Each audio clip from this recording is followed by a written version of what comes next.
Hey guys, tonight we slip through the dark veil of time and land right in the heart of 11th century Baghdad, under the golden dome of the Abbasid Caliphate. You're standing in the marble entryway of the Bimaristan, the great hospital of the city, as a new apprentice to one of the most feared and weirdly respected physician astrologers in the known world. The air smells like frankincense, goat sweat, and boiled poppy syrup. Candles flicker against inky walls.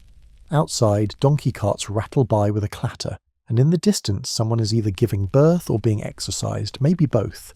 You probably won't survive this night. So, before you get comfortable, take a moment to like the video and subscribe, but only if you genuinely enjoy what I do here. And if you're listening from a cozy bed somewhere, post your location and your local time. I love seeing where this sleepy caravan travels. Now, dim the lights, maybe turn on a fan for that soft background hum, and let's ease into tonight's journey together. Your feet ache already, even though you've barely begun. The sandals they gave you are too thin, the robe too long, and the little knife tucked into your belt feels more symbolic than useful. You're one of a dozen wide-eyed newcomers gathered in the entrance hall of the Bimaristan al-Adudi, the most prestigious hospital in Baghdad, some say in the entire Islamic world. Built with fountains to cool the air and echo the sound of dripping water to soothe the sick, it's a marvel of both medicine and architectural poetry. The sick arrive from all over the empire, sometimes on camelback stretchers or, more depressingly, dragged by family who can't afford better. You've only just arrived when your mentor finds you. He's not what you expected, no long beard or gentle philosopher's gaze. Instead, he's gaunt, hunched, with ink-stained fingers and eyes that haven't known a full night's sleep since Halley's Comet last appeared. He glances at your shoes, snorts, then wordlessly flings you a linen satchel full of leeches and gestures toward the east wing. So begins your education. Follow the smell of boiled onions, he mutters. That's the leech room. The corridor is long and dim. Oil lamps hang from low arches, casting soft, shifting shadows across tile mosaics. You pass doorways where old men mutter prayers and children cry into their mothers' laps. One patient is strapped to a wooden frame with his arms elevated. Some sort of blood-draining ritual, you suspect. Your mentor didn't stop to explain. Of course not. You're here to learn by watching, failing, and ideally not killing anyone important. When you reach the leech room, the first thing that hits you is the heat, then the smell, then the sound. A slow, wet plop. You peer inside to see a large clay basin filled with writhing, glossy leeches. There's another apprentice already in there, sleeves rolled, holding a wooden spoon and looking utterly dead inside. Don't let them get in your mouth, he says, like it's the most normal advice in the world. You're handed your first patient, a portly man with swollen legs, likely gout, though nobody says that word out loud because it's considered a diagnosis reserved for philosophers and princes. Your job is to attach 3 leeches to his thigh. You hesitate, the leeches don't. One of them launches at your wrist and you let out a noise that is absolutely not a scream, but might be mistaken for one. Your patient laughs. You'll toughen up, he says in Arabic, patting your hand as the leech wriggles its way to your knuckle, or you'll leave. He's probably right. Mainstream historians often point out that hospitals like this one in Abbasid Baghdad were centuries ahead of their time, publicly funded, scientifically curious, and far less into bleeding people than their later European counterparts. But still, leeches. And if you think that's bad, just wait until you get to the dental wing. As you clean the leeches afterward, yes, clean them because apparently they're precious and must be cared for like little vampiric pets, you start to notice the rhythm of this place. Everything has its timing, its cosmic cadence. Morning belongs to minor surgeries and setting bones. Noon brings herbal preparation, and the nights? Oh, the nights are for dreams, delirium, and planetary readings. Tonight Venus is in ascension, and Saturn lurks in a foul mood. So expect more melancholia patients to start crying over poetry or collapsing in fear of death. Your mentor has already adjusted the treatment schedule accordingly. Historians still argue whether the astronomical influence on Islamic medicine was genuinely diagnostic or just ritual tradition. Either way, you're told to observe the stars before pouring so much as a decoction of fennel. You barely make it through the night, which technically hasn't even started. There are already calls for poppy syrup in Ward 3, a girl in Ward 5 has begun to convulse after being given the wrong infusion, and someone misplaced a very large, very aggressive owl used in a treatment involving fear-based therapy. You don't ask. Instead, You sit by the fountain in the main courtyard. The water is cool and quiet. Above you, the stars shine like tiny wounds in the velvet sky. You think you can smell cinnamon from the apothecary wing, or maybe that's just your own nerves burning off. One of the senior apprentices slumps beside you, eyes half closed. "You'll dream of screaming tonight," he says softly. "That means it's working." He doesn't explain what it is. But hey, the night's still young. You don't get to sit by the fountain for long. Your mentor reappears, seemingly out of nowhere, and orders you back on your feet with a gruff. "Mars is rising." That's it. No context. No comforting pat on the back. Just celestial doom and a barked direction.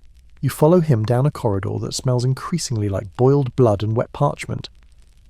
The hallway bends, dips, and finally opens into a circular chamber lined with brass basins and a wall-mounted chart that resembles a star map. Only it's filled with anatomical sketches and mysterious notes in a mix of Arabic, Syriac and Greek. This is the bleeding chamber, and apparently your assigned duty for the night, because Mars is associated with heat, metal and blood, includes bloodletting. Lots of it. At least your patient is already here. He's an older man, lean and dignified, lying on a low bench with his sleeve rolled up. You think he's asleep until he opens one eye and says, "Try not to sever anything important." Your mentor grunts in amusement. You're not laughing. Here's the setup. You're handed a small curved knife, more like a claw than a blade. Your job is to nick a vein just enough to let out trickle. Controlled, purposeful, planetary-approved hemorrhaging. You're also supposed to monitor his pulse while aligning your timing to the astrological chart pinned beside the door. This, as you're learning, is not just superstition. Well, it is, but it's deeply structured superstition. In the Abbasid world, medicine and astrology walk hand in hand. Planetary hours guide not only when to treat a person, but how. Venus governs the reproductive organs, Mercury influences nerves and speech, and Saturn just ruins everything. Mainstream historical sources do back this up. Many elite physicians were also trained astrologers. Ibn Sina, Avicenna himself, once refused to perform surgery until the moon shifted houses. Whether that actually improved outcomes is debatable. Historians still argue whether these practices were sincerely believed or just a clever way to delay unpleasant procedures. Back in the room, you hesitate with the blade. "You're late," says your mentor, pointing to a little rotating device that tracks planetary movement. "Mars is already peaking. Do it." You lean in, hand shaking. The man's vein pulses under the skin. You hold your breath, make the tiniest cut, and immediately drop the knife when blood squirts up like an offended fountain. Your patient winces but waves you off. "Better than your predecessor," he says. Apparently the last apprentice fainted. You nearly do too, but the coppery tang of blood and incense pulls you back. You grab a linen cloth and press down, trying to remember the herbal compress recipe for closing wounds. Was it fig leaves and vinegar? Or goat dung and mint? No one told you because no one tells you anything here. You learn by drowning. You're ordered to clean the blade next, which means a trip to the boiling room, a tiled space filled with bubbling cauldrons and an ominous shelf labelled "Instruments Awaiting Rebalance." The tools are laid out on racks like pastries at a very morbid bakery. The cleaning process involves a mix of boiled water, vinegar and an aromatic oil that smells suspiciously like cloves and ash. You're told it wards off damp humours. You're pretty sure it just stings like hell when it gets in your eyes. While scrubbing the blade, a senior apprentice brushes past you carrying what looks like a silver bowl of wriggling worms. "Parasites," he says casually, "freshly extracted. We're studying them to see if they react to different planetary incenses." You blink. No one explains further. You're starting to suspect that asking questions here is a good way to get more chores. Later that hour, you're sent to prepare the next patient, an asthmatic baker who's been wheezing through flour since last Ramadan. Because the moon is in Pisces, your mentor decides it's the perfect time for a pulmonary purification. This involves hanging the patient upside down and feeding him a syrup made of boiled figs, cardamom, and something labelled star essence. You hold the bucket as he retches violently into it.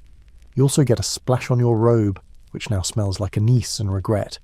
At one point you try to sneak away to relieve yourself, but the latrines are full, so you find a quiet courtyard alcove only to discover it's already occupied by a man quietly reading medical poetry under a fig tree, completely nude. He looks up and says, "Quiet. I'm communing with Jupiter. Sure, of course you are.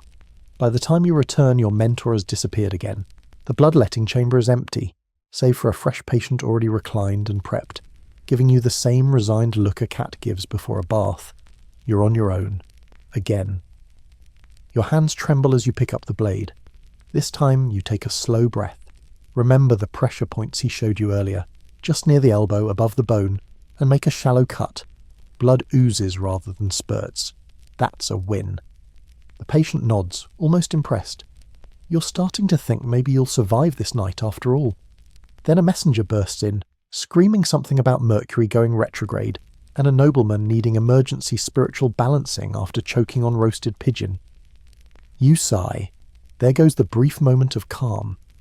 You're starting to understand that logic is optional here. Case in point, your next assignment isn't based on who's bleeding, who's wheezing, or even who's currently conscious. It's based on the stars. Literally. Your mentor waves you over and points to a parchment pinned to the wall. It's a long astrological table covered in looping Arabic script, lunar glyphs, and little golden suns. The chart looks like someone's had a nervous breakdown using only ink and geometry. He taps a segment labelled Mars in Aries' third decan. That means surgical tasks today, bone setting, maybe some cauterizing, and no touching the phlegmatic patients. Mercury is out of favour. You nod, even though none of this makes sense. You thought Mars meant blood, but apparently blood means different things depending on whether Saturn is sulking nearby. You were hoping for some clarification, or at the very least a chart labelled Things that will kill you and why. Instead, you're handed a cloth pouch and sent to the West Wing, also known as whatever's left wing. Here's where things get wild. Patients are separated not just by symptoms, but by temperaments. Hot and moist? Welcome to the sanguine room. Cold and dry? Melancholic. Ward for you, friend. You overhear a debate in the hallway about whether bile is spiritual or purely digestive. One man argues that melancholy begins in the liver. Another swears it's caused by starborn winds. Historians still argue whether the four-humour model was ever meant to be taken literally, or was just a way to categorise wildly complex symptoms into something manageable.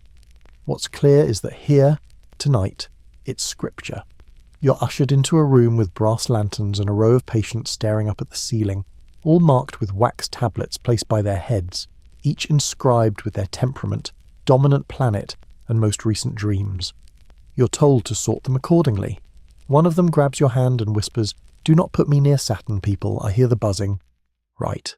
Noted. Sorting done, you get your chore list, change the poultice on a dislocated shoulder, Mars task, grind myrrh for use in respiratory ointments, Venus task, and carry out a bucket labelled Moon Water for lunar types only. You don't ask what that last one means. You've learned. There's an absurdity to all this. Somewhere between the sacred incense and the man having his back cupped while reciting poetry about livers, you begin to appreciate the strange rhythm of the place. It isn't nonsense, not entirely. It's a system.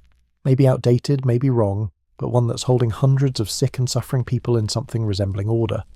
You're elbow deep in a mortar and pestle, grinding dried rose petals and crushed garnet. Don't ask, when your mentor pulls you aside. We're overdue for a phlebotomy rotation, he says, but the moon has shifted. You're about to ask what that means for your duties when he sighs and tosses you a rolled-up astrological wheel. You need to learn how to read this, otherwise you'll be feeding the wrong syrup to the wrong humours and then it's chaos. He's not exaggerating. There are rows of herbal jars in the apothecary wing that are only to be used under specific celestial alignments. Hyssop when the moon is full, chamomile only when Mercury is not retrograde. Opium syrup under any planetary condition, because as one apprentice shrugs, everyone needs a little poppy sometimes. You spend the next hour struggling to align star charts to treatment plans. There's a patient with liver pain. Mars is ascendant, good for bold interventions. But wait, Venus is in opposition. No, that's for reproductive issues. You flip the chart again.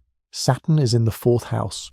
Uh-oh, that's supposed to mean slow recovery, or increased depression, or maybe just constipation. No wonder nobody agrees on anything. One mainstream historian once described medieval Islamic medicine as a marriage of rational innovation and cosmological superstition. You see what he meant. You're watching a patient's pulse being taken while a junior doctor consults not one but 2 scrolls, a jar of sand and a raven feather dipped in rose oil. You're not even sure if the feather's medical or just vibes. Eventually someone decides that bloodletting won't help the liver pain, but a calendula paste shaped into little moons and stuck to the soles of the feet might. You do not question this. You make the calendula moons. You are very obedient now. Back in the courtyard, the apprentices gather near a fountain for a meal break, which consists of bread, olives, and sour yogurt. You try to sit, but one of the senior apprentices glances at your hands. You forgot to purify after touching Saturn types, she says, horrified. No wonder you've got eye twitching. You weren't aware you had eye twitching. Now you're convinced you do. Purification involves rosemary smoke, a chant you can't pronounce, and, bizarrely, walking backwards 3 steps under a fig tree. You're halfway through this when a group of astrologer doctors walk by, debating the relative mood-enhancing properties of sun exposure versus black bile purging. One of them catches your eye. You've got the look of a Mercury born, nervous, fast-moving, unsure. He might not be wrong. Night begins to fall, but your chart says that the hour of Jupiter is approaching, which means it's time for digestive restorations and counselling melancholic types. Your mentor hands you a cloth with cumin paste and says, apply this under the tongue. If he starts singing, it's working. That's it.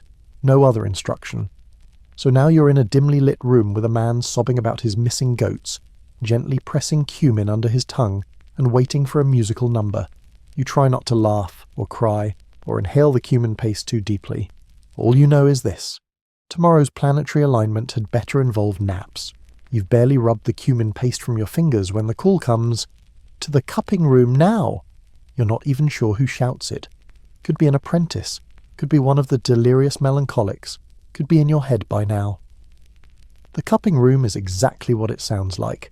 A low, warm chamber filled with brass cups, smoky air, and the faint smell of burnt wool and goat milk. Torches flicker on the walls, casting shadows that seem to bend unnaturally. You think for a moment that one of the shadows moves against the flame, but no, just your nerves. Your mentor is already there, shirt sleeves rolled high, hands blackened with soot and oil.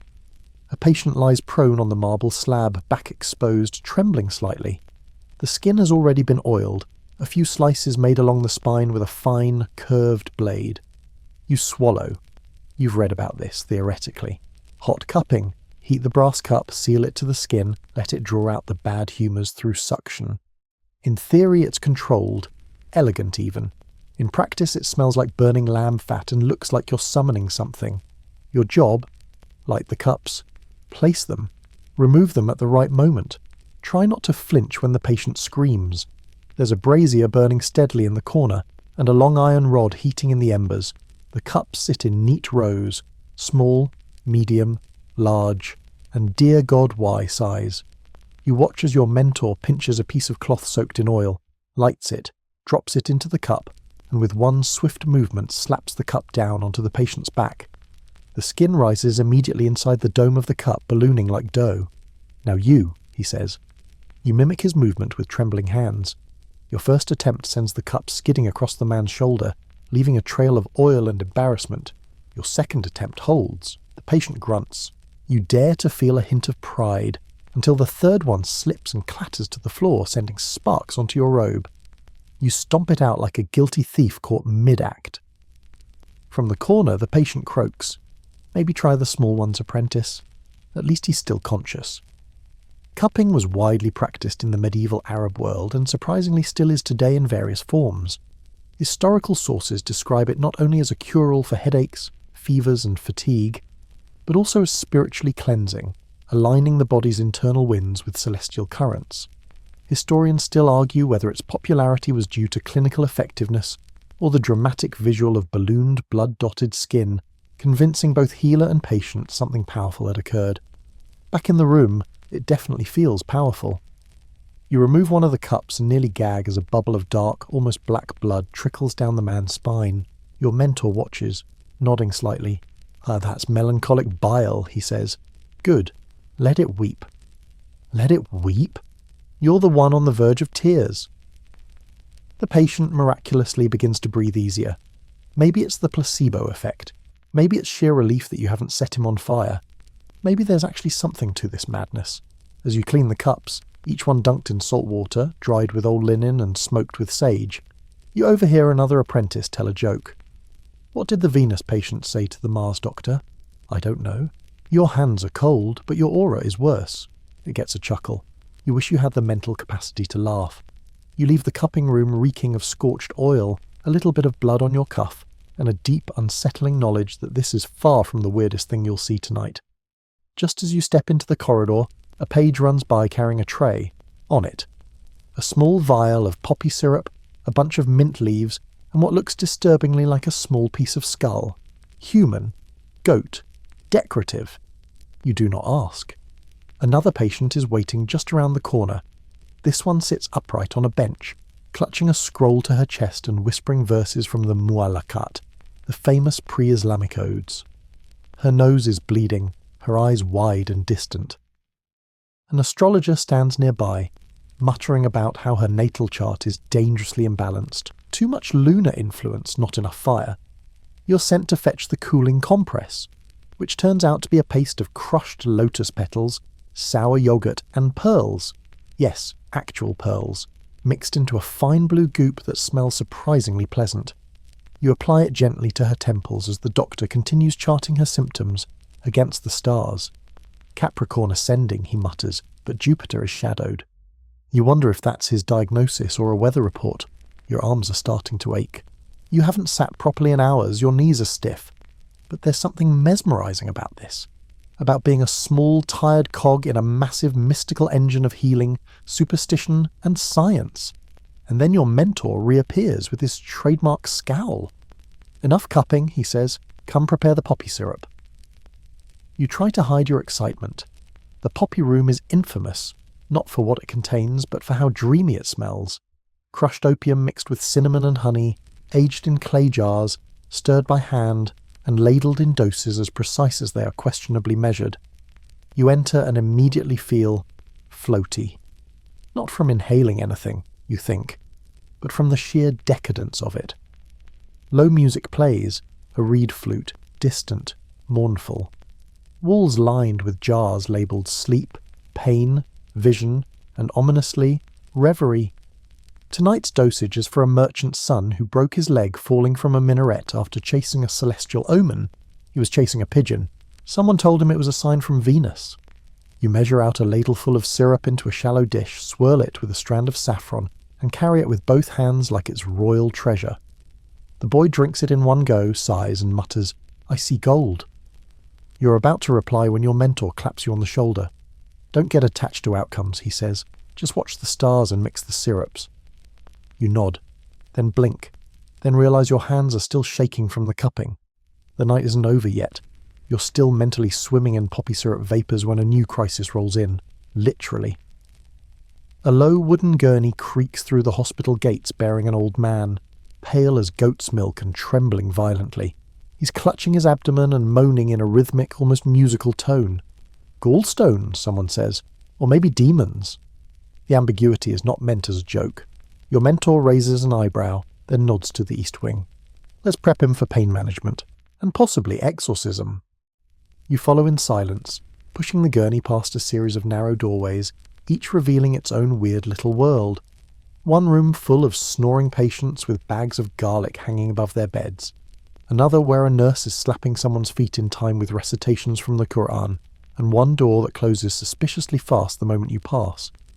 The surgical room, used sparingly and with dramatic flair, is unlike the others. It's well lit with polished brass reflectors catching the flicker of candlelight and redirecting it across the room like some mystical spotlight. Shelves brim with tools that resemble gardening equipment more than anything medical. And tonight's task. Not surgery, thank heavens, but astrologically scheduled opiate sedation. Poppy, wine, and mint. No more than 2 sips. Saturn is waning, your mentor mutters, grinding ingredients with a mortar that smells like funerals and fennel. You help lift the man, whose spasms are getting worse, and position him upright. He drinks the syrup greedily, then sags, muttering about stars and sheep. You check the chart. Mars in Taurus. Not ideal for digestive afflictions, according to the margins. Still, you hand him a small linen pouch of warmed stones to press to his belly. Your mentor approves with a grunt. You're feeling almost competent, until the door slams open. A nurse rushes in, breathless. The opium jar is missing. Everyone freezes. Poppy syrup, particularly the strong stuff, is kept under lock and wax seal. If someone's stolen it, that's a disaster. Not just ethically, but cosmically. You don't mess with moon-dosed narcotics during a Saturn retrograde. That's the kind of behaviour that curses your liver, or your lineage. Find it, your mentor orders, before the next star shift. So now you're wandering the halls again, hunting for contraband opium like some medieval narc detective. You check the herb room, nothing but chamomile and dried figs. You inspect the latrines, nothing but regret and aggressive humidity. Finally, in the courtyard, you catch sight of a junior apprentice slumped behind a water basin, smiling like someone who just remembered a good dream. The jar is beside him, half empty.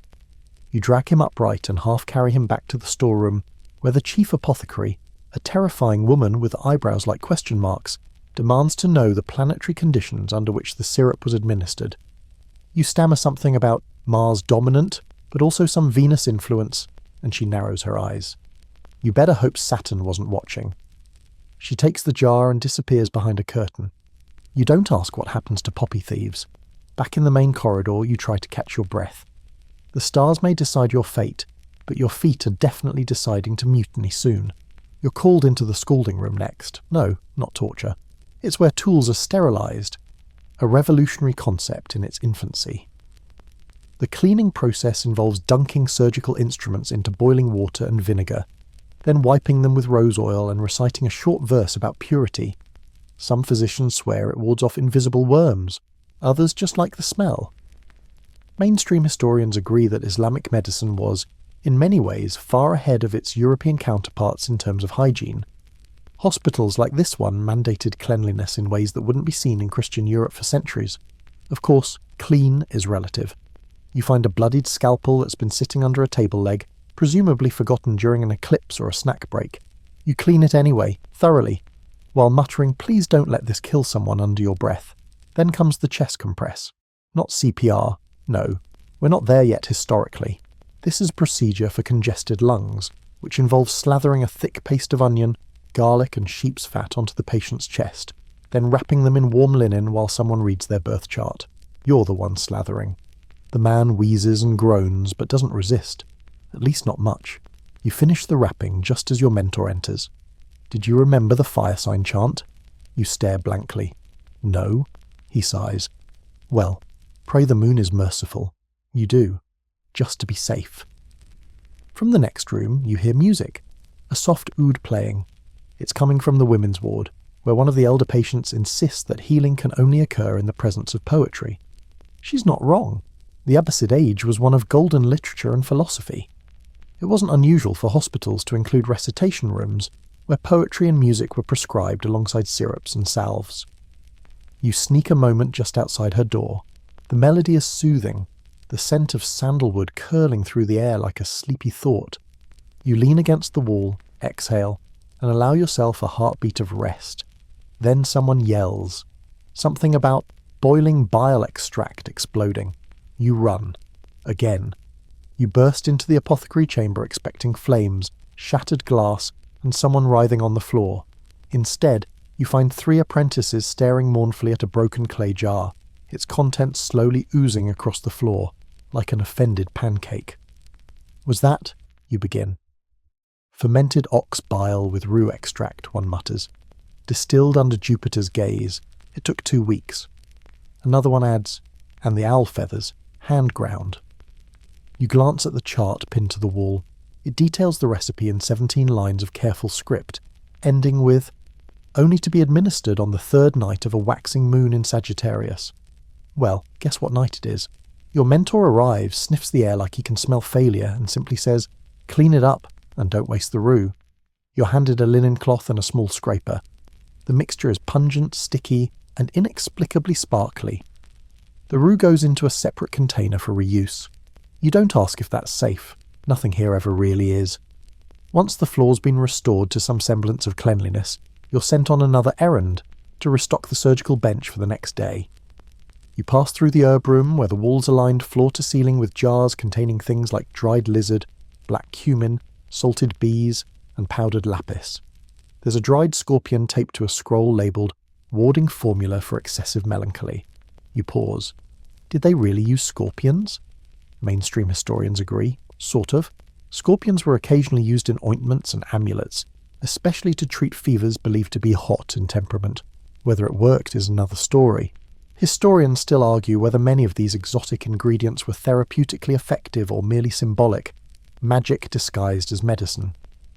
Back in the supply room, you carefully lay out the next day's tools: the bone saw, more like a meat cleaver, several curved scalpels, a spoon-shaped probe for wound cleaning, and a long needle used in cataract surgeries. It looks like something a doll maker would use. You're both fascinated and horrified. Your thoughts are interrupted by a shout from the hallway. New patient, unscheduled, brought in by camel. This, apparently, is cause for alarm. Unscheduled means uncharted. No horoscope drawn, no temperament notes, no birth hour on file. In this world, it's like treating someone blindfolded. Your mentor's face tightens. He'll have to be balanced manually. Balanced. You don't love the sound of that. The man is brought in, covered in dust and half-conscious. He's muttering about stars, water, and raisins. His pulse is racing. He's burning with fever. His tongue is black. A crowd forms, some whisper plague. Others say he's cursed. You're ordered to hold his arms while a senior physician begins smearing a cooling salve made of yogurt, crushed poppy seeds, and, why not, ashes from the incense altar. Then the astrologer arrives. He holds the man's hand, reads the tremor in his wrist like a seismograph, and declares, "Venus is interfering. This is not purely physical." The diagnosis: emotional fever triggered by cosmic imbalance. Treatment: fragrant oils, shadow therapy, and possibly a leech under the tongue. You do not envy this man. As the patient moans, another assistant reads a passage from Galen aloud, claiming that excessive joy can overheat the liver and cause the brain to melt. You nod like this makes sense, though a part of you suspects Galen hadn't ever ridden a camel across the Mesopotamian plain in August. Once the man is stabilised, barely, you're finally allowed to step outside for air. The night sky opens above you like a velvet cloak. Stars prick the heavens in constellations you don't know the names of. But your mentor does. He joins you, pointing to one cluster low on the horizon. See that? The bull. That's Taurus. Stable, stubborn, good for bone mending and poetry. You look. You breathe. For the first time in hours, the air isn't filled with vinegar or smoke. It's just warm and dark and ancient. You're beginning to understand why these doctors cling so tightly to the stars. In a world where infection is invisible, sickness strikes at random, and your best cure might be goat bile. Something permanent, something celestial, is comforting. Inside, the pace picks up again. There's a man yelling about his inverted spleen.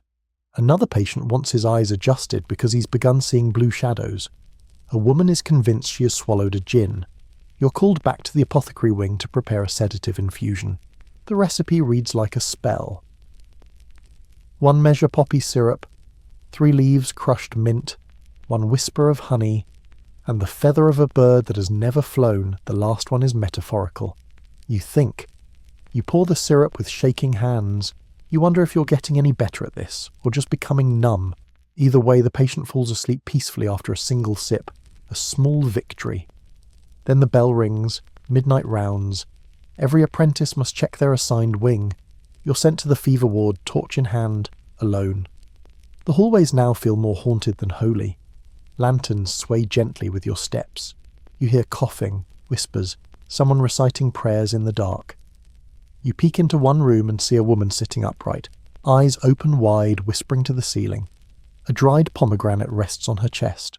Her chart reads, "Dreamborn affliction, advised no eye contact." You nod. Close the door. Move on. The final room you check is empty, save for a flickering candle and a chart left behind on the floor. You pick it up. It's your own. Your name, your temperament, your planetary chart. Apparently, someone had you analyse the moment you arrived. According to the notes, you're mercurial, curious, energetically unbalanced. Prognosis, uncertain. That checks out. You wake with a start. Not in a bed, of course. That would be a luxury. You're curled on a bench near the apothecary ovens, the scent of burnt fennel still clinging to your sleeves. A scroll has imprinted itself into your cheek. Your neck is doing something it probably shouldn't. You blink a few times and remember, yes, you fell asleep while labelling jars. There's no time to groan or stretch.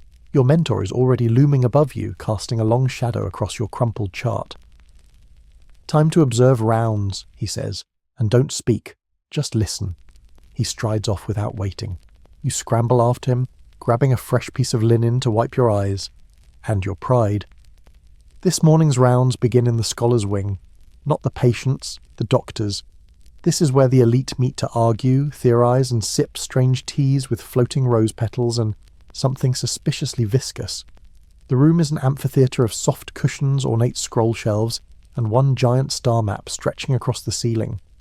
There are only two kinds of people here, those who quote Galen without blinking, and those who challenge Galen just to watch the room catch fire. Today's debate: where does melancholy begin? The opening speaker, a large man with eyebrows that look capable of independent thought, argues passionately for the liver. All bile begins in the liver, Galen was clear. The heat of the liver, when imbalanced, cools the spirit. Hence, sorrow. Another physician, long-bearded and wild-eyed, stands up. But what of Avicenna's theory? The brain receives humours directly. The sorrow begins there, not in the gut. From the corner a younger woman raises her hand. Or perhaps, she says carefully, melancholy begins with thought itself, a condition not of organs, but overthinking. A hush falls. Your mentor leans over and whispers, "That's Layla, bright, dangerous." The argument intensifies, moving into Latin quotations, astrological alignments, even a brief fist-sized diagram of a liver painted on a papyrus for dramatic effect. Historians still argue whether these scholarly debates ever changed real-world treatment or were simply a form of academic theatre. But to you, this feels deadly serious. Every idea in this room will ripple outward into what herbs are mixed, what parts of the body are touched, and who gets a second chance. You take notes furiously, even though no one told you to. After the debate, Layla approaches you. She studies your ink-smudged fingers, your crumpled robe, and smirks. New? You nod, she points to your satchel. You carry too many scrolls, and not enough scent. Patients trust a fragrant physician. Then she hands you a tiny vial of rosewater and walks off. You blink. Congratulations, you've just been mildly flirted with in the most stressful academic environment imaginable. You barely have time to process before your mentor tugs you away. Enough philosophy, time for theory.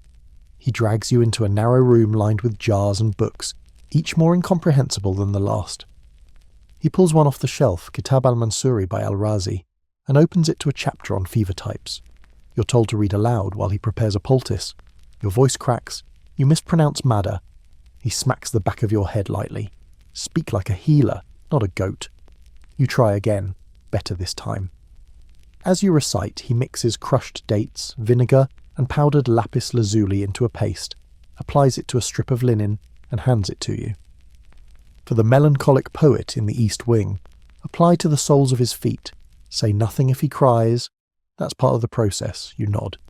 This already sounds better than yesterday's owl-feather fiasco. The poet, as it turns out, is fully conscious and reciting verses while lying upside down on his cot. You approach carefully, wrap the cooling compress around his feet and try not to interrupt the rhyming.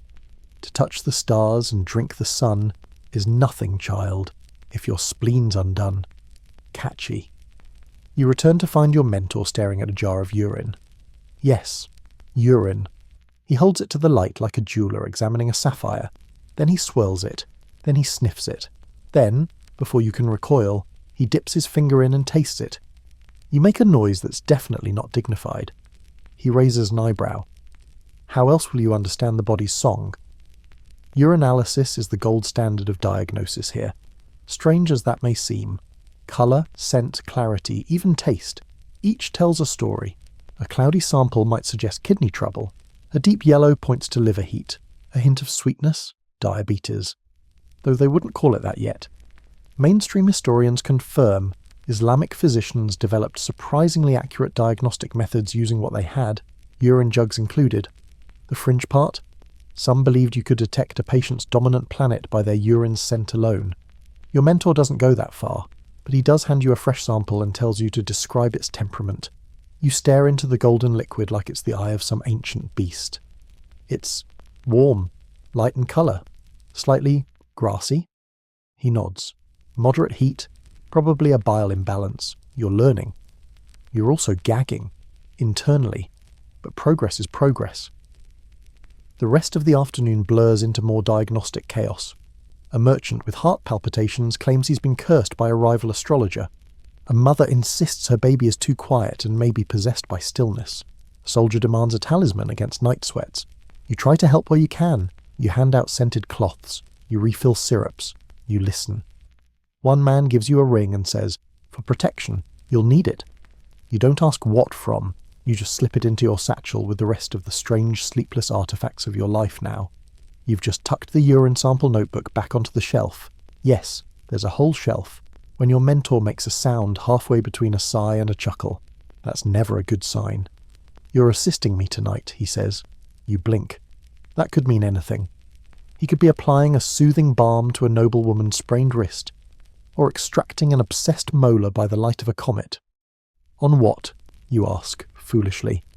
He simply says, "Surgery, and the moon favours us." Of course it does. You're led down a tight curved corridor to the astrologer's wing. This section is quieter, cloaked in incense and calculation. Brass instruments line the shelves, armillary spheres, astrolabes, strange contraptions with rotating discs that look more like toys than tools. But here, these are instruments of diagnosis, measuring not just pulse or temperature, but divine timing. The astrologer-surgeon awaits. He's a wiry man in his 50s, beard dyed red with henna, eyes sharper than any scalpel you've seen. He greets your mentor with a nod, then turns to you. "Can you read a natal chart?" You open your mouth, close it. Good," he says. "We'll teach you after." He unfurls a large chart across the table. The patient, a young man with a swollen belly and eyes that dart like trapped mice, lies moaning on a narrow cot nearby. His date of birth has been calculated to the hour and every organ is matched to a planet. His stomach trouble, blame Jupiter, his nervousness, Mercury, misaligned, and the pain in his side. "Kidney stone," the astrologer says with theatrical flair. "Right kidney. Favourable removal window within the next 2 hours. Saturn recedes, moon waxes, no better time." You gulp. This is happening. Mainstream history doesn't shy from this. Many medieval Arab doctors did incorporate astrology into the timing of surgeries, not just for mysticism, but to reduce patient anxiety and, oddly enough, create predictable schedules. Whether it worked is less agreed upon. Historians still argue whether astrology genuinely influenced outcomes or merely made outcomes feel inevitable. Your job? Hold the lantern, stabilize the patient, and hand over tools. Don't flinch, the astrologer warns. They sense fear. You try to steady yourself as the patient is stripped, restrained, and soothed with gentle chanting. Poppy syrup is administered, but not enough to knock him out. That would be dangerous, they say. You suspect they just don't have enough. The surgeon unwraps a bundle of tools, slender needles, a small hooked knife, a curved probe, and a cloth soaked in vinegar. You breathe shallowly as he begins. The incision is precise, followed by a sharp inhalation from the patient and a gasp from one of the apprentices watching from the wall. A kidney stone is located, prodded, and finally extracted with the gentlest flourish you've ever seen applied to anything involving internal organs. The stone clinks into a bowl. It's small, harmless looking. Yet the patient whimpers like something was stolen from his soul. You exhale for the first time in minutes. They wash the wound with rosewater, stitch it quickly, then rub a yellowish salve, saffron and pine resin, across the scar. "He'll live," your mentor says, assuming Mars doesn't get involved. You want to sit down, you do not. Instead, you carry the bowl with the stone to the specimen chamber, where someone will sketch it later in ink and classify it by planetary association. This one, you're told, is Jupiter stubborn with a Mars crust. You think they're joking. You're not entirely sure. Afterward, your mentor lets you sit for a moment under a small archway in the garden courtyard.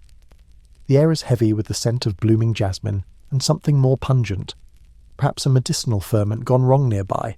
You look up. The moon is low. The stars seem closer now. Intimate. They've been staring at you all night, haven't they? You're barely resting when a young apprentice races past, flailing a scroll in one hand and yelling, Wrong sign! The charts were inverted!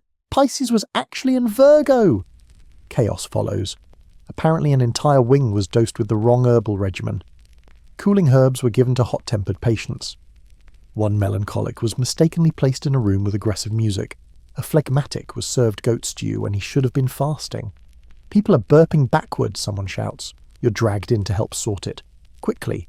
Patients are now being moved, remixed, retreated, all based on the corrected alignments. You find yourself calming a man who insists his soul has been rotated 90 degrees. You assure him this is very common. Later you pass Layla in the herb room.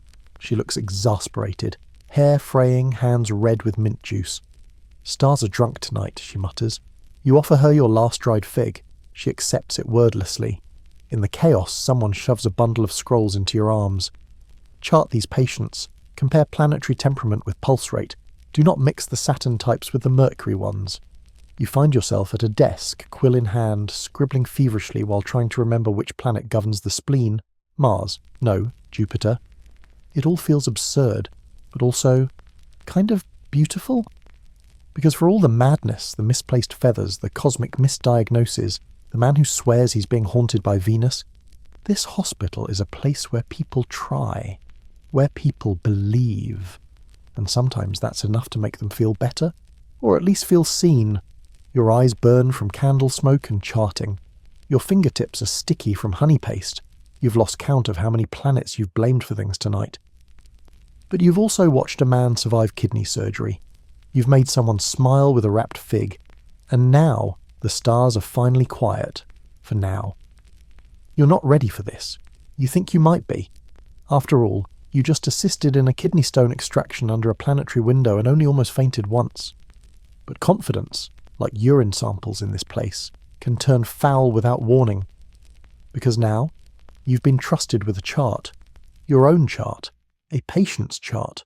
One that you must interpret, apply and act on, alone. It starts innocently. Your mentor tosses you a parchment while balancing a ladle of oil over a brazier. Melancholic type. Born on a Wednesday. Treat as you see fit. You blink. He's trusting you. Truly. Or is this a test you're meant to fail? The chart details a middle-aged man with chronic fatigue, cold limbs, and dreams about drowning.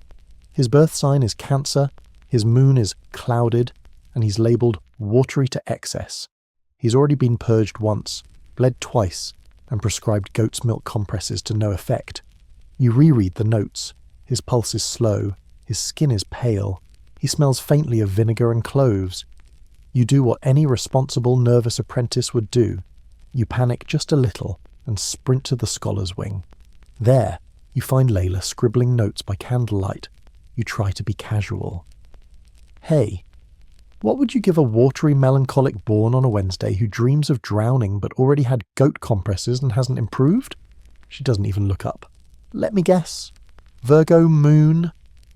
No. Cancer, she frowns. Even worse. Try fennel paste and get him somewhere warm. You thank her, pretending you were totally thinking fennel all along. Back in the ward, the man is quietly shivering beneath 3 mismatched blankets. You prepare a thick fennel paste infused with thyme and honey, heated just enough to feel like comfort and not like punishment. You rub it into the soles of his feet, one of the less invasive meridians, according to the marginalia on your reference scroll. He opens one eye. Are you the goat boy? You pause. No, that's someone else. He nods. Good. He smelled like defeat. He falls asleep shortly after. You hover, half proud, half terrified. Did you just heal someone? Or make things worse very slowly? Historians still argue whether these highly individualized treatments, tailored by pulse, temperament, planetary timing, and sometimes just good poetry, had genuine medicinal value, or simply functioned as elaborate placebos. But whatever the truth, you feel something undeniable. This man is calmer now, warmer, less haunted. You report back to your mentor, braced for sarcasm. Instead, he just says, write it down. So you do, in careful Arabic script smudged only twice by your own thumb. You even underline fennel. Your small triumph doesn't last. No one's does in this place. A messenger arrives, panting, eyes wide. Melancholic outburst in Ward B. Someone misread the chart. gave vinegar instead of wine. You're yanked into the whirlwind again, this time into a long narrow hall lit with alternating candlelight and panic. A patient, a scribe by the look of the ink-stained fingers, is standing on his cot reciting lines of tragic poetry while tearing at his hair. His chart is a mess. Someone's written Mars dominant over Venus weak and crossed out moonrise in favour of Mercury retrograde. You quietly remove the vinegar jug and replace it with a rose petal infusion. He doesn't seem to notice, but the smell calms him enough to sit back down. You tuck his chart into your sleeve. Someone needs to fix that.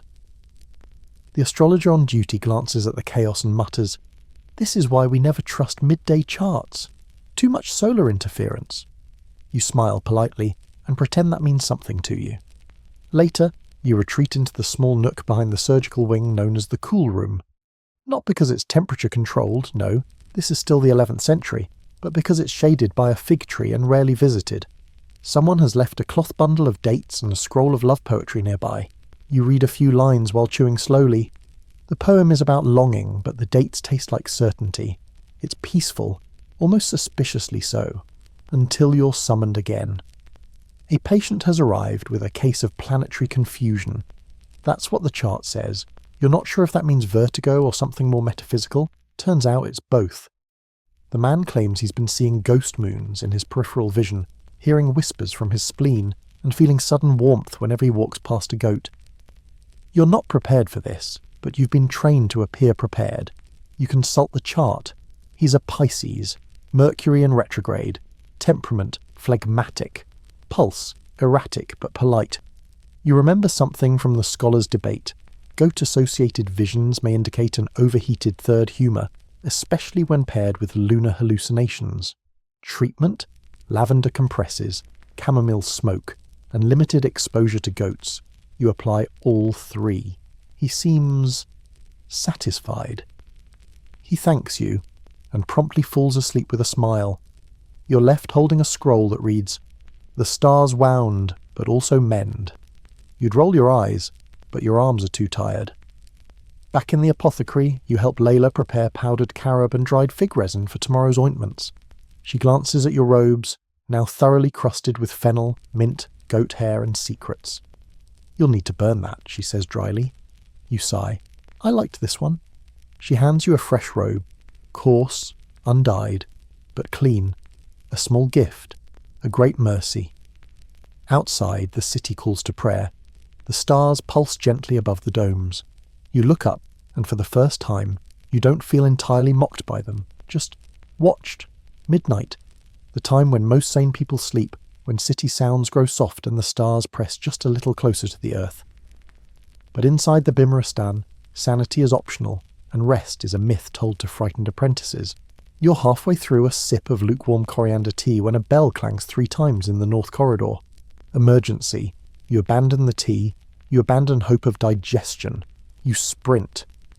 Oil lamps flicker wildly in the drafty stone hallways as you and 2 other apprentices race toward Ward 5. Someone grabs your shoulder mid-run and shouts, "Bring more lamps and vinegar and a mop." That combination is troubling. You arrive to chaos. A man is on the floor, slick with sweat, limbs flailing. Nurses are trying to hold him down, but he's stronger than he looks. His mouth foams slightly. His eyes roll up every few seconds. His chart was lost during admittance, and no one knows his birth hour.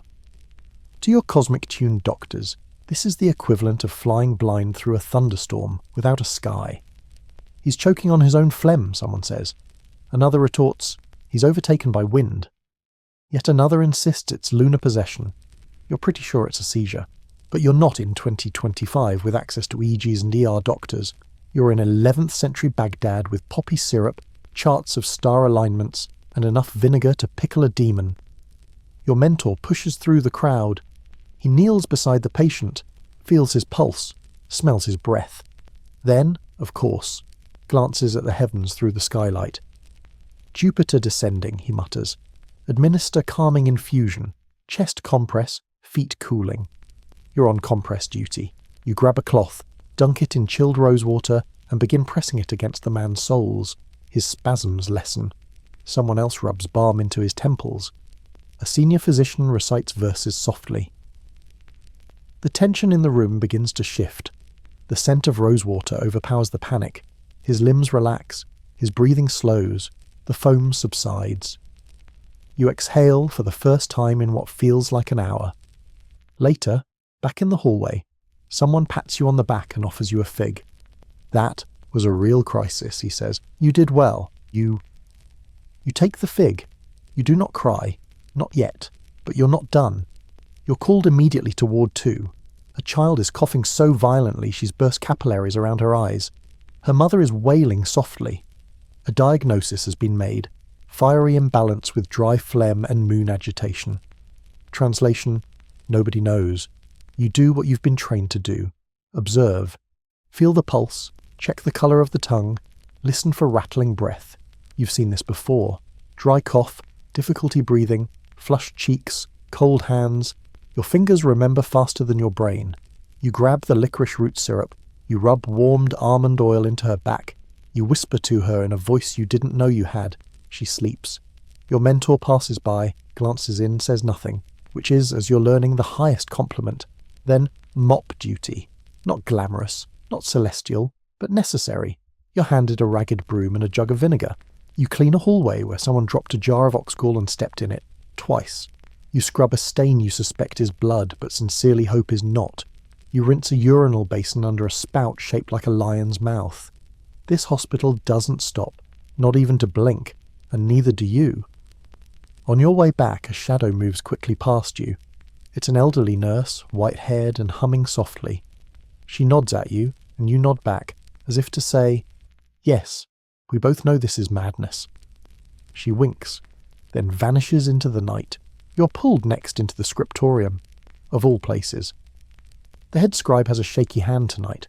You're told to copy down a remedy involving crushed black sesame seeds, powdered emerald, and milk from a cow that's never seen the moon. You pause. "Wait," you say. "How would we even know?" The scribe shrugs. "That's why it's expensive." You keep writing. It's not all mysticism. Some parts of this system are startlingly logical. Sterilizing tools in vinegar, isolating patients with fever, boiling cloths before reuse, even hand washing, still inconsistent but encouraged before surgeries and childbirth. Historians agree that Islamic hospitals in this era were shockingly modern in many respects. Quarantine, documentation, and training schools for apprentices, like you, set them apart from European counterparts for centuries.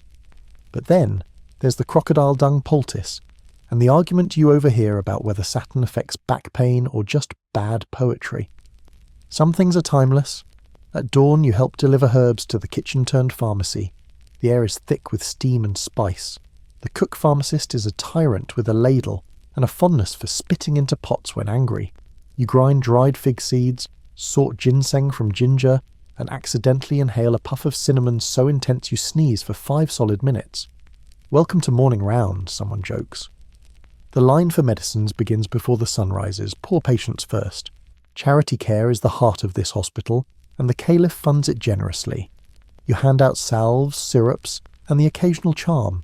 You watch a boy with a bandaged leg light up at the sight of date syrup, and then, at last, you sit.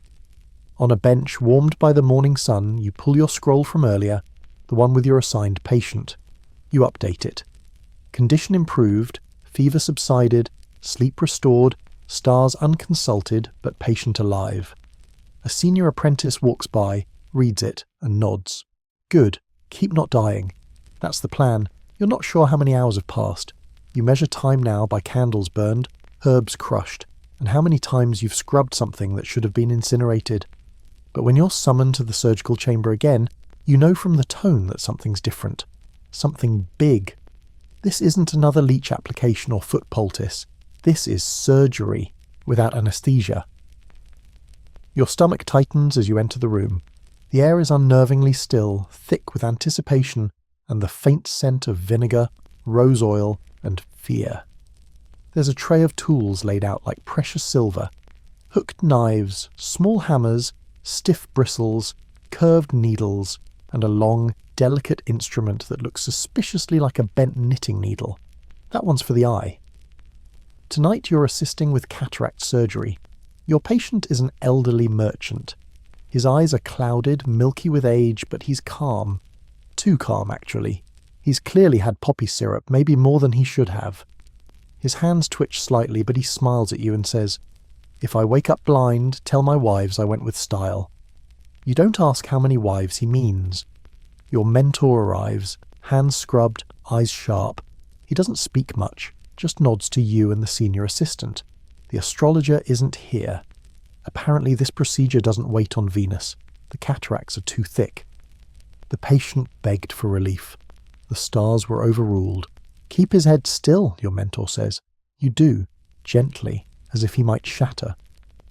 Your mentor takes the couching needle, a thin rod slightly curved at the tip, and presses it against the corner of the patient's eye.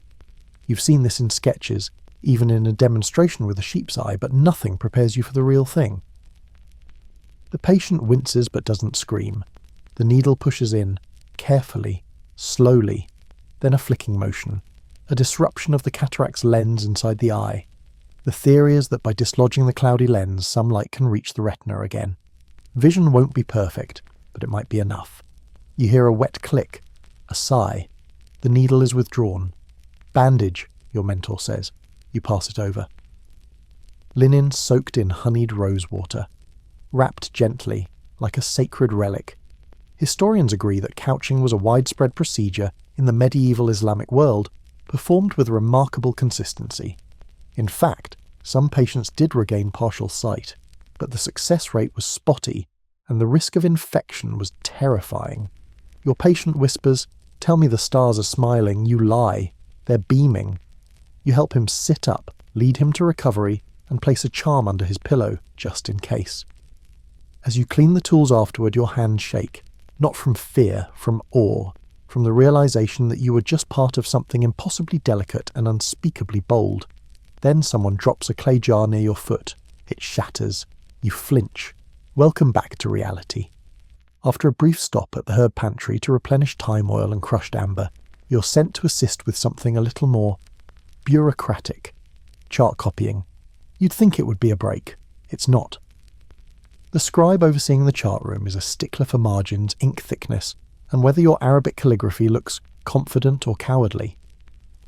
She watches you like a hawk as you copy patient notes onto fresh scrolls, sometimes correcting your ligatures by slapping the back of your hand with a rolled reed. You learn the hard way that writing the wrong birth date can mean treating a Mars patient like a Mercury, and that's how you end up giving chest-warming syrup to someone with spleen agitation. Unforgivable. Still, you begin to appreciate how much these charts matter. Each one is a person, a pulse, a story in 3 columns. Physical symptoms, planetary profile, and dreams. Yes, dreams. There's a whole section in each chart for recent dreams. Your job is to copy them faithfully. Was riding a fish through smoke, argued with a lion over figs, fell upwards, landed in my mother's womb. The dreams are analysed by astrologers and physicians alike. Some say they indicate bile imbalance, others believe they reflect the influence of spirits. A few even argue dreams are just echoes of the stars whispering to us as we sleep. Historians still argue whether this dream recording had diagnostic value, or if it simply added a layer of meaning to the often helpless act of healing. Either way, you copy them carefully, imagining what strange logic led a doctor to prescribe roasted onions for dreamfish conflict. When your ink runs out, you're dismissed. You make your way through the hospital's quieter corridors, where only the low murmur of prayers and water remains. A young patient is singing softly near the women's wing. A child limps past, cradling a cloth doll stitched from discarded bandages. A cat watches from a ledge, disinterested but loyal. You pass Layla, who's leaning against a pillar, eyes closed. She opens one eye as you approach. Still alive? Barely. She smiles. You're starting to look like one of us. You're not sure if that's a compliment. She offers you a bite of pomegranate wrapped in mint leaves. You chew slowly. It tastes like waking up. Later, you visit the post-op merchant, just to check on him. His bandage is in place. He's asleep, but near his bed is a scrap of parchment on which someone has written, in surprisingly elegant script, "The world still shimmers behind the veil." You don't know if he wrote that. You hope he did. Back in your corner near the apothecary ovens, you collapse onto your woven mat. Your robe is ruined. Your hands are sore. You smell like crushed fennel, ink, and human suffering. And still, you feel like you belong. It should be a quiet hour. The lamps are burning low, the garden fountain outside has slowed to a sleepy trickle, and even the astrologers have stopped arguing about Mercury's emotional stability. So naturally, this is when everything goes wrong. You're summoned with a shout that echoes down the corridor like a divine slap. "Noblewoman in crisis, Ward 7, bring vinegar, gold leaf and the star chart." You don't ask questions, you just run. Ward 7 is cooler, quieter, and, most importantly, nicer. The floors are swept. The cushions aren't stained. The rosewater doesn't smell like it's been reused 3 times. This is where the elite are treated, and when something goes wrong here, it isn't just medical, it's political. You burst in to find a middle-aged woman reclined on a cushion-strewn divan, blood trickling from one nostril. Her face is pale, and a small crowd has already gathered. Physicians, attendants, even 1 or 2 high-ranking scholars. She's the wife of a local emir, and if she so much as sneezes out of rhythm, someone's getting beheaded. Probably you. The head physician turns to you. She began bleeding after the astrologer shifted her planetary regimen. You blink. Shifted? Moved her from lunar alignment to a Venus schedule. It was supposed to ease her sleep disturbances. Ah, sleep disturbances. You glance at her chart. It's a mess of retrogrades, crossed-out herbs and dream reports involving oceans, mirrors and serpents with her father's voice. The astrologer in question stands off to the side, clearly panicking. He's adjusting the cuffs of his robe like it's a nervous tick, and muttering something about how Venus must have been veiled. No one likes a veiled Venus. You're told to stabilize her. Now. You kneel beside her, heart hammering. The blood has slowed but hasn't stopped. Her breathing is shallow, her eyes fluttery. You start with what you know. Cooling cloth, rosewater and fennel seed, applied gently across her forehead. You check her pulse. Fast, but not frenzied. You mix a quick paste of powdered pearl, vinegar and lavender, something prescribed only for noble blood disturbances. You dab it under her nostrils. She flinches, then exhales slowly. It's working. Maybe. Your mentor appears behind you, whispering in your ear. If she worsens, it's on your chart. You smile tightly. Lovely. Layla appears moments later with the gold leaf. Yes, real gold. Crushed and suspended in saffron syrup. It's poured onto her tongue with the reverence of a sacred rite. According to tradition, gold cools the heart and pacifies celestial rage. Historians still argue whether gold had any real physiological benefit or simply dazzled the patient enough to forget they were sick. Either way, you're not arguing with results. The bleeding stops. The woman opens her eyes. "I dreamed of figs. Were they real?" You nod. "Very real, my lady, and well aligned." She closes her eyes and sighs. Disaster, narrowly averted. The astrologer lets out a breath like he's been underwater for hours. Venus may have been obscured by Saturn's light. Your mentor mutters, he's always blaming Saturn. Vor, back in the hallway you collapse against the wall. Layla hands you a cloth soaked in mint. You press it to your temples. "That was close," you say. She nods. "You're getting better." You almost believe it. Until the next page arrives. You're needed in the kitchen. You frown. The kitchen? Apparently the noblewoman's treatment now requires a digestive follow-up. A broth made with date vinegar, garlic, crushed almonds and lizard powder. Yes, lizard powder. You arrive in the hospital kitchen to find a storm of activity. The cook is actually a cross between a pharmacist and a military commander. She waves a wooden ladle like a weapon and doesn't take kindly to hesitation. "Where's the liver balm?" she snaps. You shrug helplessly. She glares. "Then go peel the leeches." You misheard, right? Nope. There's a large jar of dried leeches on the counter. Your job is to skin them. Apparently leech powder, when dried and roasted, is used in salves for bruises and muscular tension. You're handed a mortar and told to grind. Half an hour later, you smell like a swamp and have developed an existential crisis about your career choices. But the salve is ready. The soup is delivered. The noblewoman rests. You, however, are sent to deliver an herbal compress to Ward 3. This should be simple. It's not. The moment you walk in, the patient screams. "They're trying to poison me." You freeze. The nurse beside you whispers, "He's sun mad, or maybe Mercury mad. Changes daily." The The man rants about snakes in his stomach, the moon stealing his thoughts, and how the figs are watching him. You gently set the compress down and back away. Slowly. Later, back in the herb room, you share the story with Layla, who chuckles. "You'll miss this one day," she says. "No, I won't." "You will," she insists. "When you're old and respected and don't have to run anywhere, you'll miss the madness, the mess, the figs." She may be right. You help her sort wormwood and crushed apricot seeds into labelled jars. She smells each one as if testing their mood. Outside, the call to prayer sounds again. You've survived another spiral of unpredictability. And as the sun begins to rise, casting gold over the domes and gardens of the hospital, you feel something unfamiliar settle into your chest. Pride. Not for being perfect, just for still being here. You arrive at the hospital kitchen thinking you'll be peeling more leeches. Instead, you're handed a pestle, a bundle of herbs, and a sharp warning. Today, you cook. Not lunch, not soup, not anything you'd dare eat unless you were already halfway to the afterlife. No, today you're making medicine. Pounded, pickled, boiled, and ground by hand. The kitchen isn't just a place for food, it's the hospital's pharmacy, pulsing at the centre of the building like a strangely aromatic heart. Steam curls from every corner. A massive cauldron bubbles with something green and suspiciously shiny. Jars of dried plants line the walls, labelled in looping Arabic script. Costus, asafoetida, camphor, snail ash. You reach for the camphor and someone slaps your hand. "That's for phlegmatics only," snaps the cook pharmacist. "You'll use fennel, and maybe some powdered coral, if you're lucky." You're given a recipe to follow.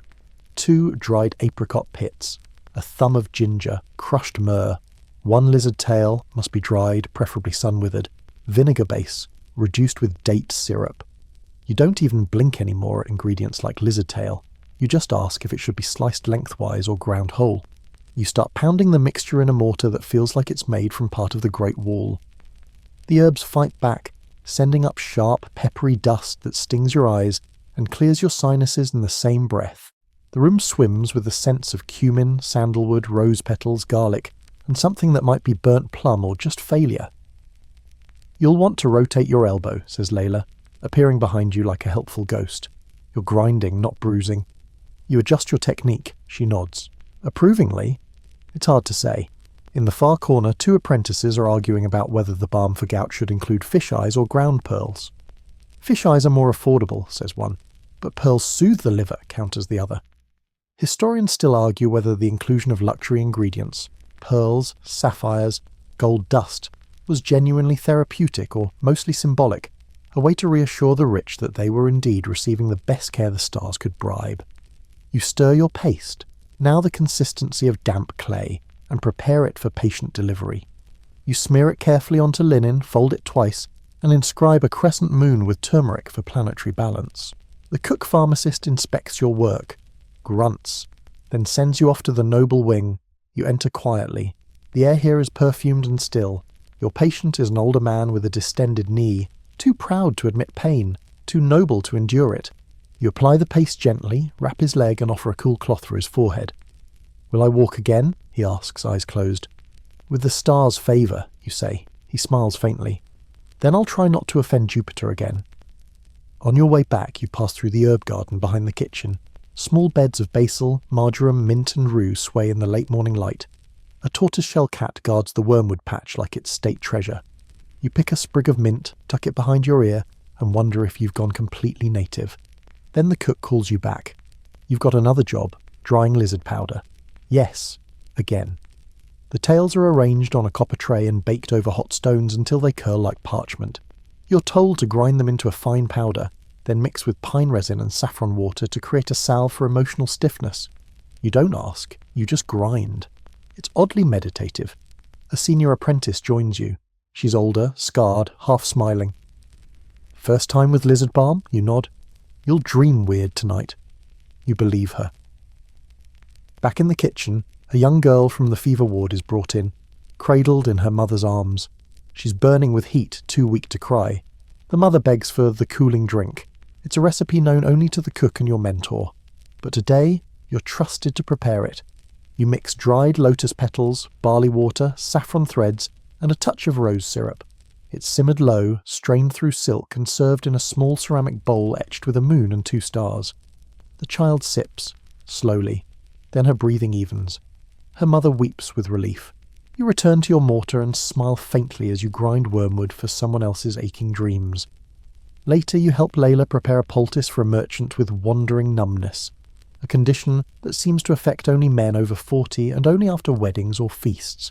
You suspect indigestion, but she solemnly recommends spiced plum juice and sandalwood oil rubbed along the ribs. "Trust me," she says, "the stars say plum." You've learned not to argue.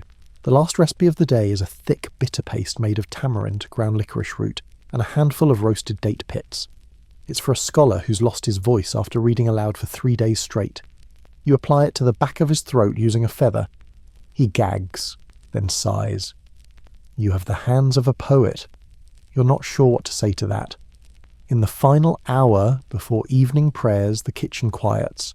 The fires go low, herbs are reshelved, the pestles rest. You sit on a stone bench beneath the fig tree outside, hands stained, stomach growling, soul oddly full.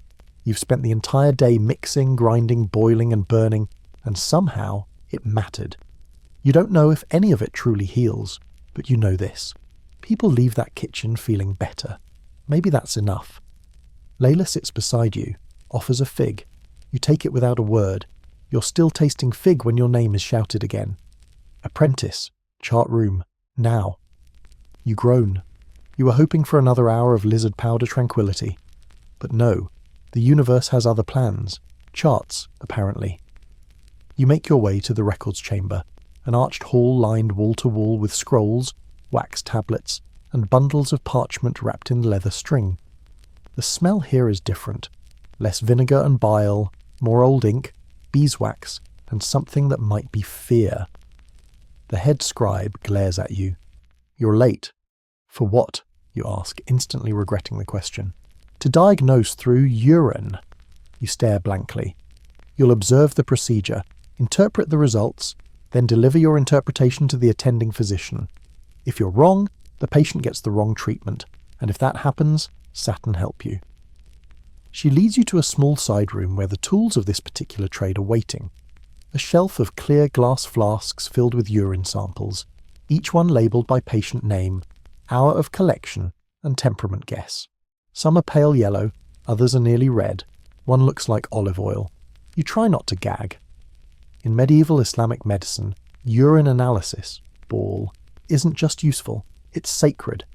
It's a mirror into the body's unseen workings, used to diagnose everything from fevers and liver inflammation to madness and spirit imbalance. You pick up your assigned flask. The patient is a scholar, mid-50s, complaining of fatigue, poor memory, and a buzzing in his ears. The liquid is cloudy, slightly greenish, smells sharp. You hold it to the light, swirling gently like you're admiring a fine wine. "Describe it," says the scribe. You try. "Cool, cloudy, slightly acidic, no crystals, medium consistency." She nods. "Diagnosis?" You hesitate, then say, "Excess phlegm, possible cold liver, maybe some melancholic overtone." She raises an eyebrow. "Possible?" You add quickly, "Definite melancholic overtone. Suggest fennel decoction, mild purgative, and emotional rest." She nods again. "Write it down. Deliver it." You do. The attending physician barely glances at you as he accepts your notes. Let's hope your overtone doesn't kill him. Confidence-boosting stuff. You're barely out of the chart room when a frantic nurse grabs you. "The astrologer says Venus is shifting. We need to reassign lunar patients now or the whole East Wing will destabilize." You're not even sure what that means, but you follow. Soon, you're in the East Wing, standing in a ward full of patients with dream disorders, spiritual fatigue, and inexplicable hair loss. Each one has a chart pinned to their bed, with planetary assignments and current treatments. You're told to reclassify all lunar-aligned patients now that Venus has strengthened. You skim each chart, reassessing by pulse, dream content, and a vague feeling that you're making it all up. One woman's dreams involve floating lanterns and laughter. Venus. A man keeps seeing rotting dates.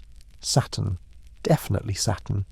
Another dreams of swimming backward while bleeding pomegranate juice from his ears. You assign that to Mercury just to be safe. This entire ward functions like an art project curated by the cosmos.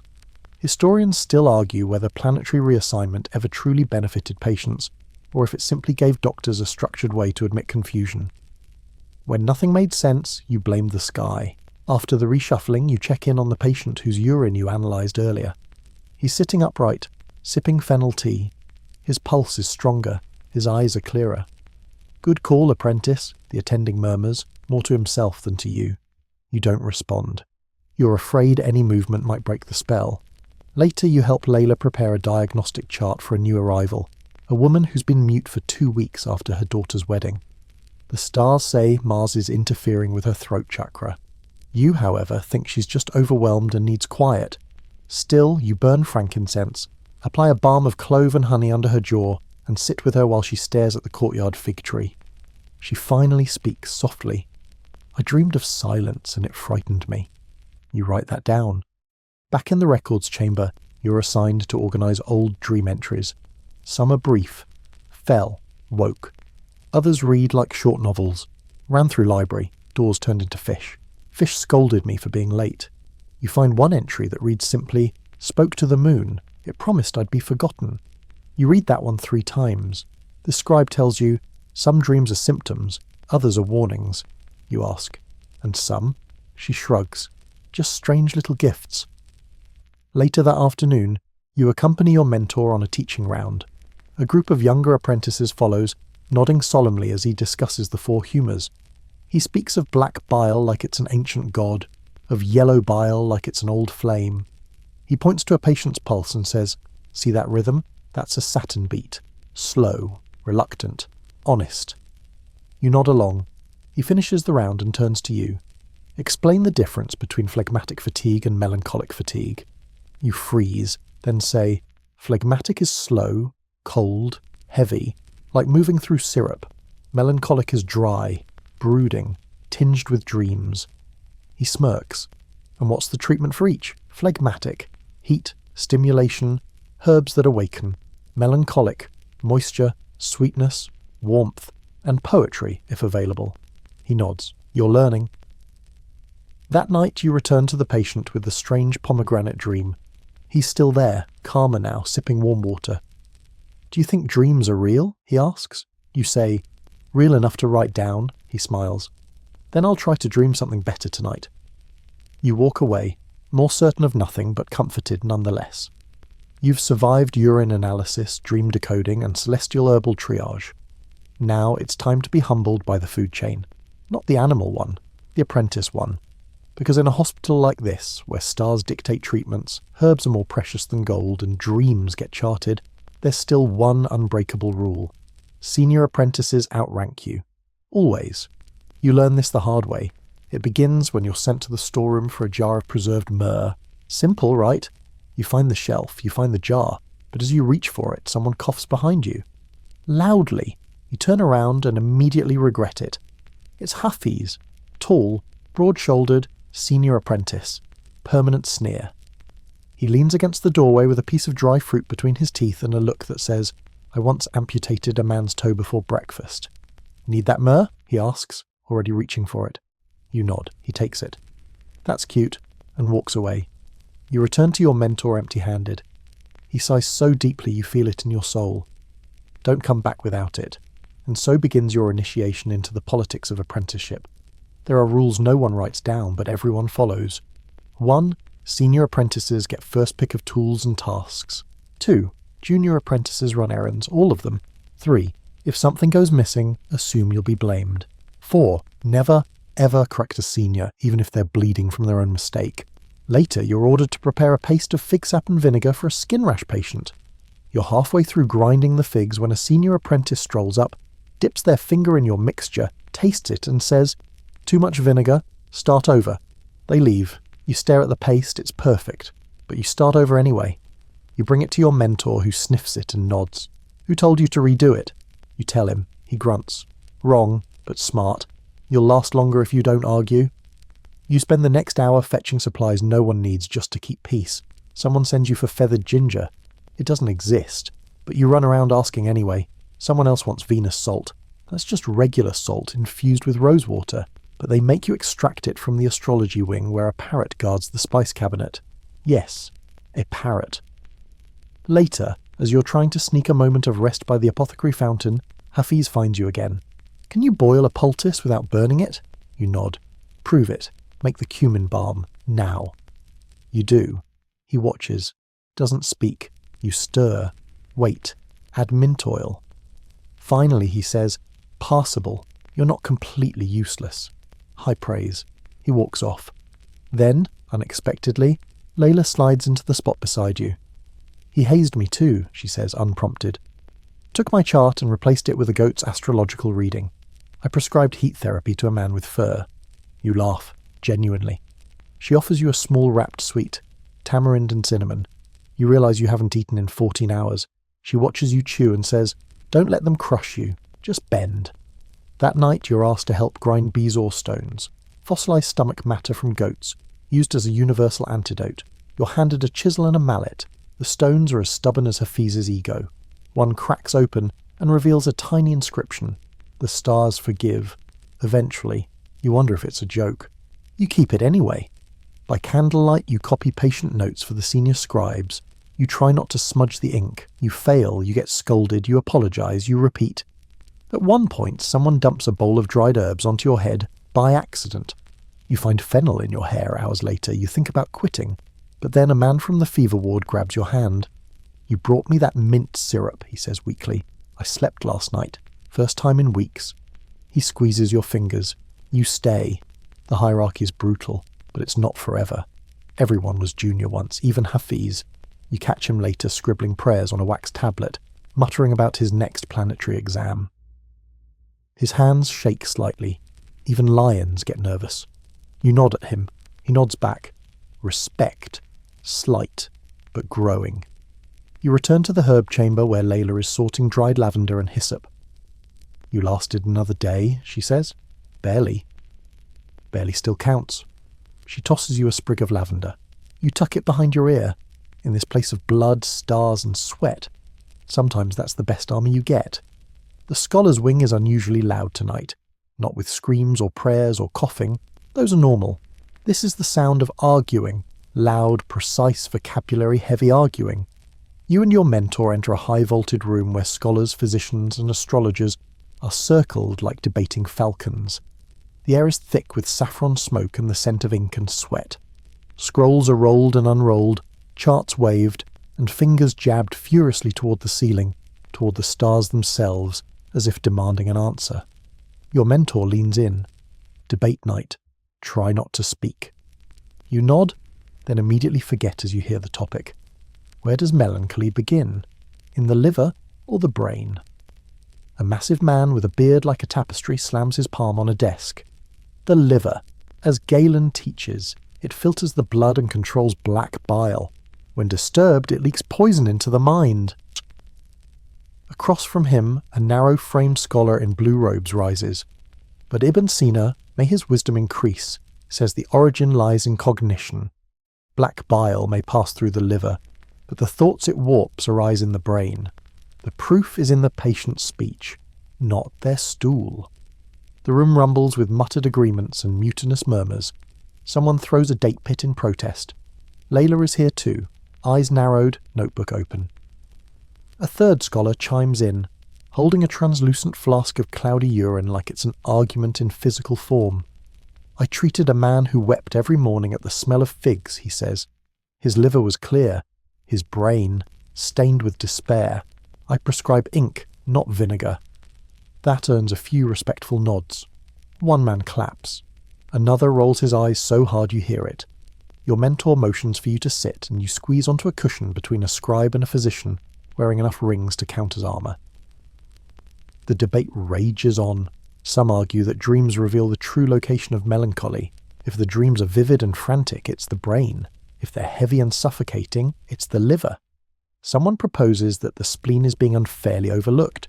Another accuses him of theatrical physiology. It's hard to keep up, but you try. You listen. You take notes. You even whisper a question to Layla. Could it be both? She smirks. Blasphemy. Say that out loud and someone might bleed you. The debate shifts unexpectedly when a patient is brought in for demonstration. Yes, a live patient. He's melancholic, obvious, pale, withdrawn, constantly wringing his hands. He sits silently as each physician approaches him like he's a planetary anomaly. One checks his pulse. Another peers into his eyes. A third listens to the tone of his sighs. Finally, the blue-robed scholar gestures for silence and speaks directly to the man. "What do you fear most?" he asks. The man answers without pause, "Forgetting who I am." The room stills. "Brain," says the blue-robed scholar quietly. "It begins in the brain." No one counters, not yet. The moment passes. The man is led out gently. Your mentor turns to you. "What would you prescribe?" he asks to your horror. Everyone within 5 cubits stares. You gulp. Warmed almond milk, a poem before bed, a foot massage with rose oil, and sunlight. A beat of silence. Then a few nods. Even a grunt of approval from the ring-laden physician beside you. Layla mouths, "Nice save." The debate drifts onward into planetary alignments and how Saturn might interfere with melancholic diagnosis. Apparently, if Saturn is in your 9th house, you're more prone to brooding and sudden insight. Or possibly constipation.